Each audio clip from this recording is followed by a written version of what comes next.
Mari saudara, pagi hari ini kita buka Alkitab kita di dalam 2 Samuel 6 dan akan berakhir nanti di 2 Samuel 10.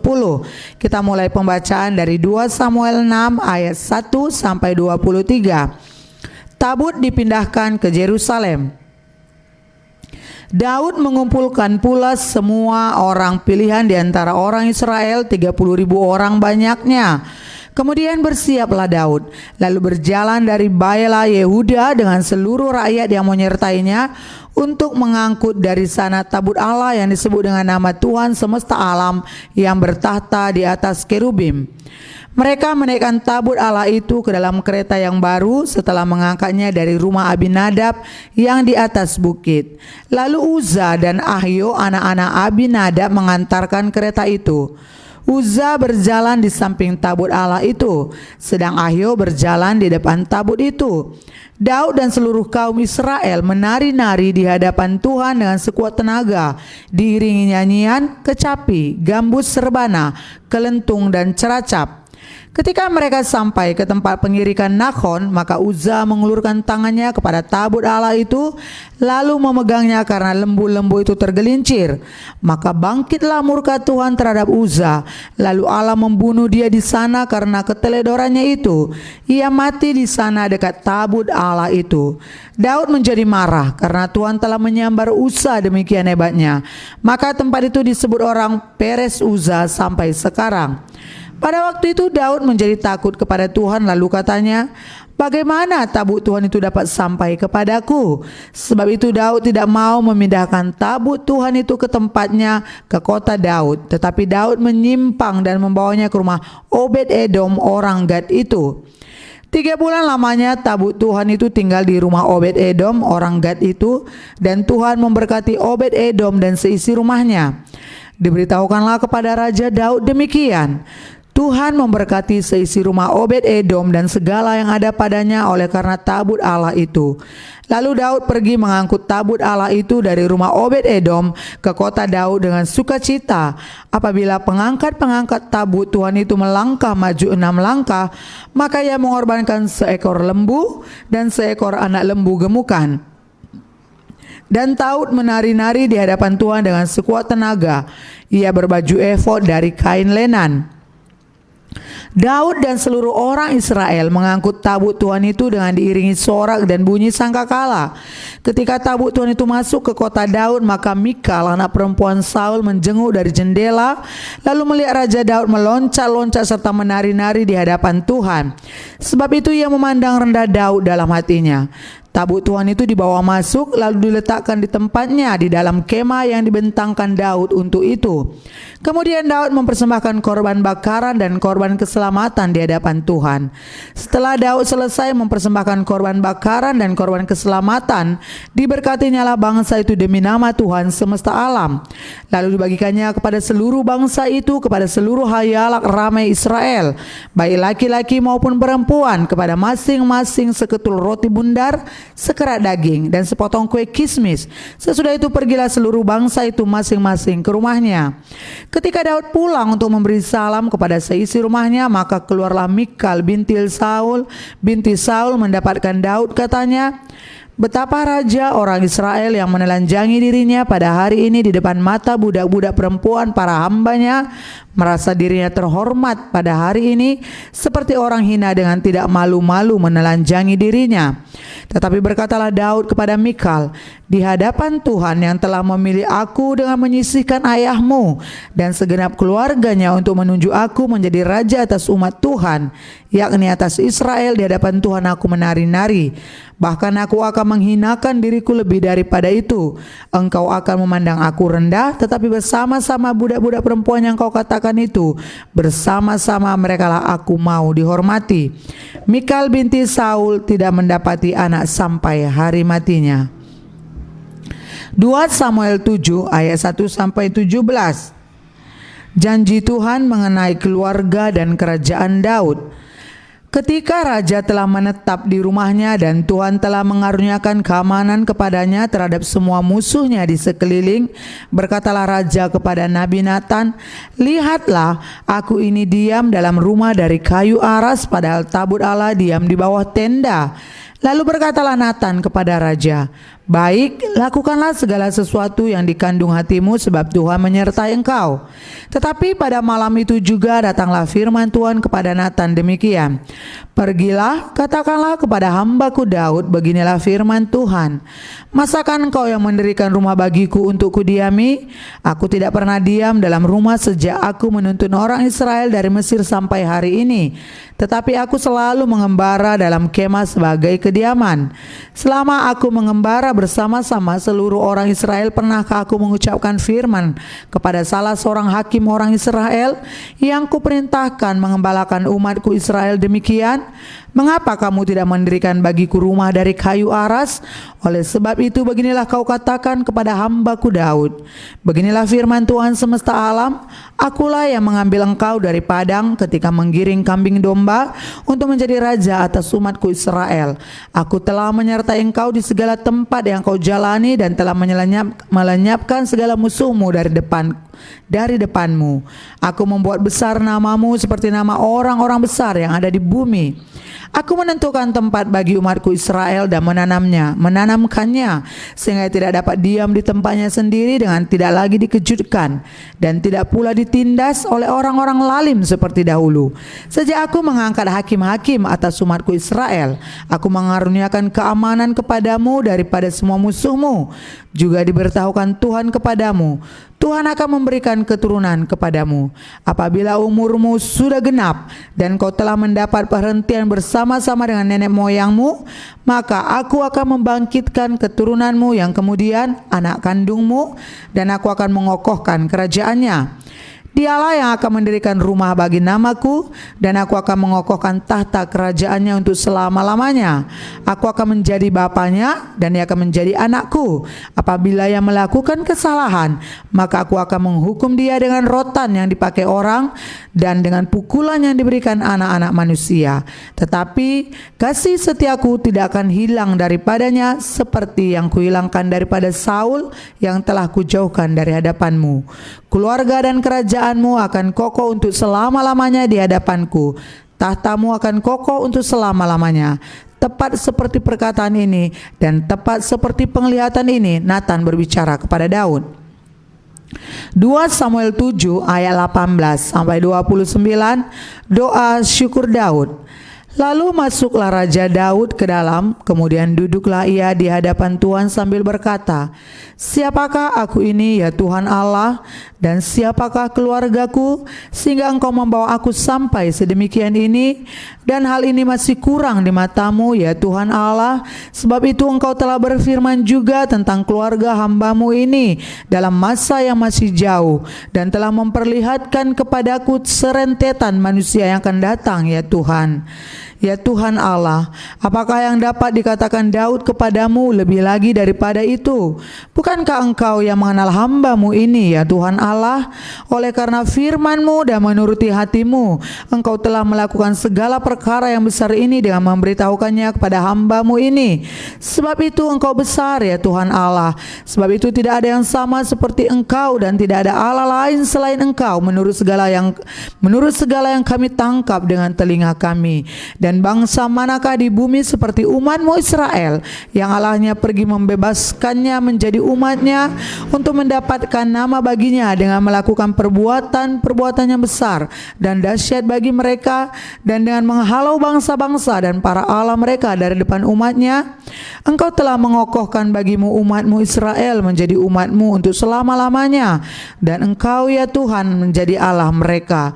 Dan sekarang ya Tuhan Allah, tepatilah untuk selama-lamanya janji yang Kau ucapkan mengenai hamba-Mu ini dan mengenai keluarganya, dan lakukanlah seperti yang Kau janjikan itu.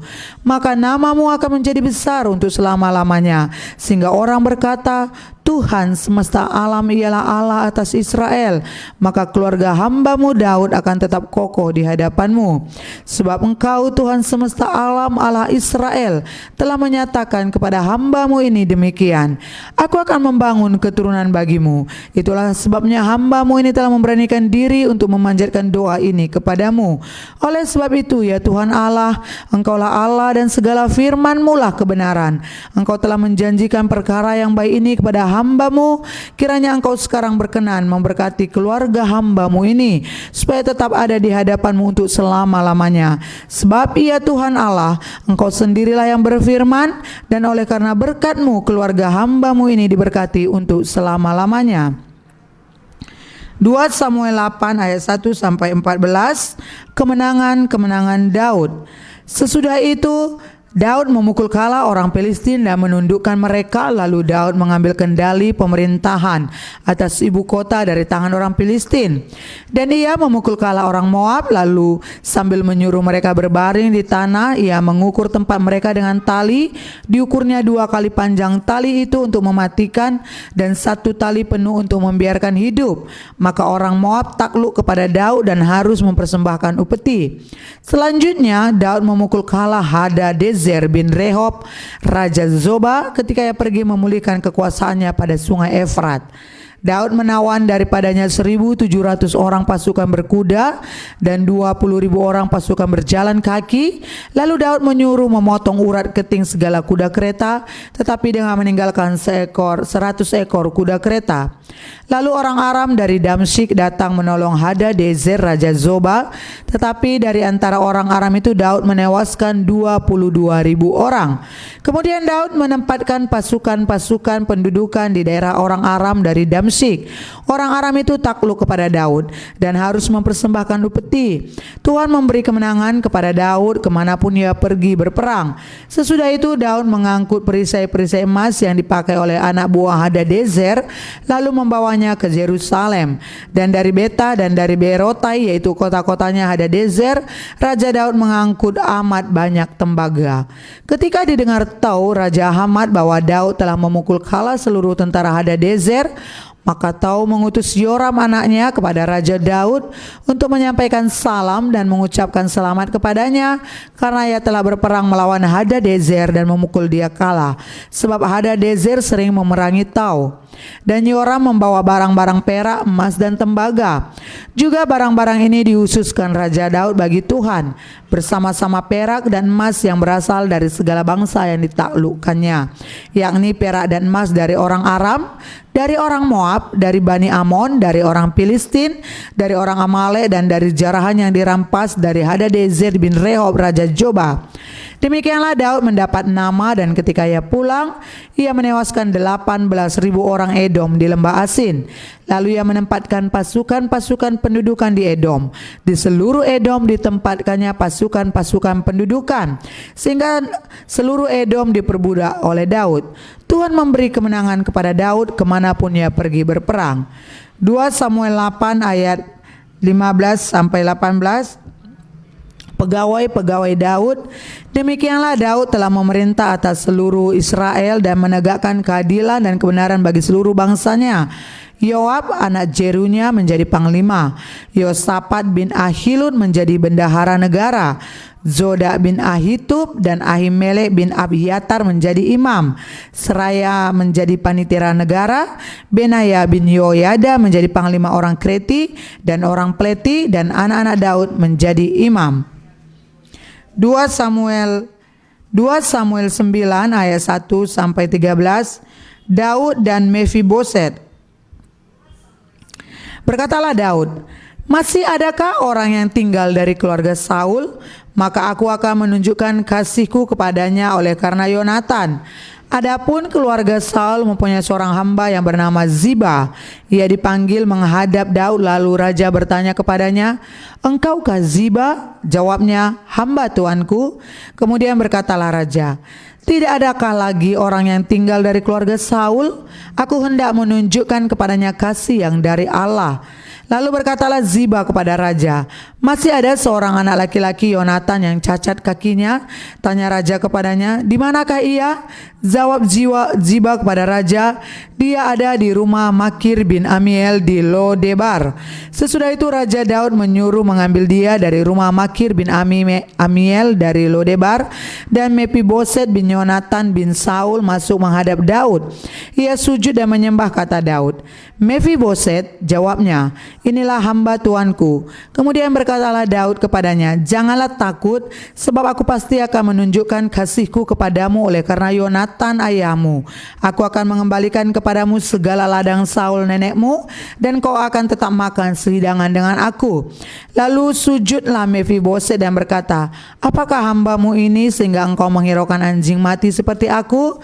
Lalu raja memanggil Ziba hamba Saul itu dan berkata kepadanya, "Segala sesuatu yang adalah milik Saul dan milik seluruh keluarganya kuberikan kepada cucu tuanmu itu. Engkau harus mengerjakan tanah baginya, engkau, anak-anakmu dan hamba-hambamu, dan harus membawa masuk tuaiannya supaya cucu tuanmu itu ada makanannya. Mefiboset, cucu tuanmu itu akan tetap makan sehidangan dengan aku." Ziba mempunyai 15 orang anak laki-laki dan 20 orang hamba. Berkatalah Ziba kepada raja, "Hambamu ini akan melakukan tepat seperti yang diperintahkan tuanku raja kepadanya." Dan Mefiboset makan sidangan dengan Daud sebagai salah seorang anak raja. Mefiboset mempunyai seorang anak laki-laki yang kecil yang bernama Mika. Semua orang yang diam di rumah Ziba adalah hamba-hamba Mefiboset. Demikianlah Mefiboset diam di Yerusalem sehingga ia tetap makan sidangan dengan raja, adapun kedua kakinya timpang. 2 Samuel 10 ayat 1 sampai 19. Daud berperang melawan Bani Amon dan orang Aram. Sesudah itu matilah raja Bani Amon, dan Hanum anaknya menjadi raja menggantikan dia. Lalu berkatalah Daud, "Aku akan menunjukkan persahabatan kepada Hanun bin Nahas, sama seperti ayahnya telah menunjukkan persahabatan kepadaku." Sebab itu Daud menyuruh menyampaikan pesan turut berduka cita kepadanya dengan perantaraan pegawai-pegawainya karena kematian ayahnya.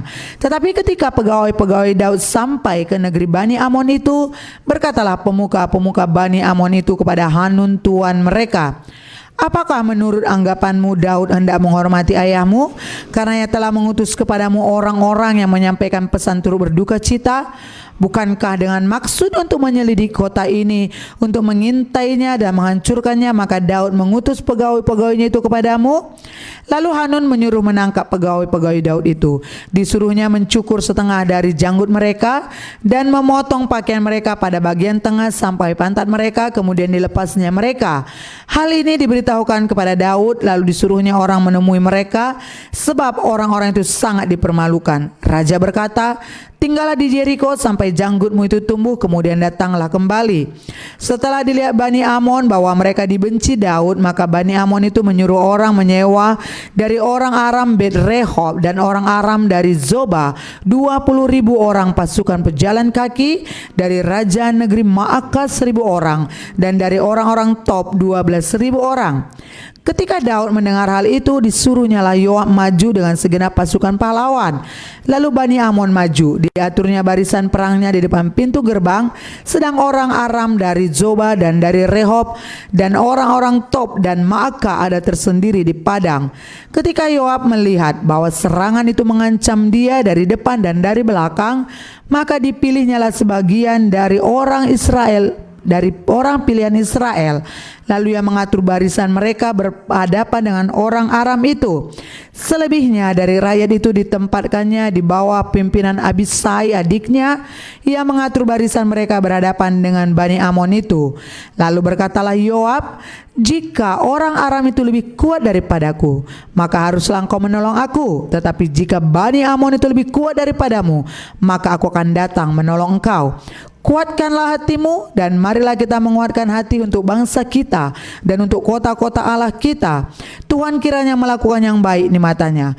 Lalu Yoab dan tentara yang bersama-sama dengan dia maju berperang melawan orang Aram, dan orang-orang itu melarikan diri dari hadapannya. Ketika Bani Amon melihat bahwa orang Aram sudah melarikan diri, maka mereka pun larilah dari hadapan Abisai dan masuk ke dalam kota. Sesudah itu pulanglah Yoab setelah memerangi Bani Amon, dan sampailah ia ke Yerusalem.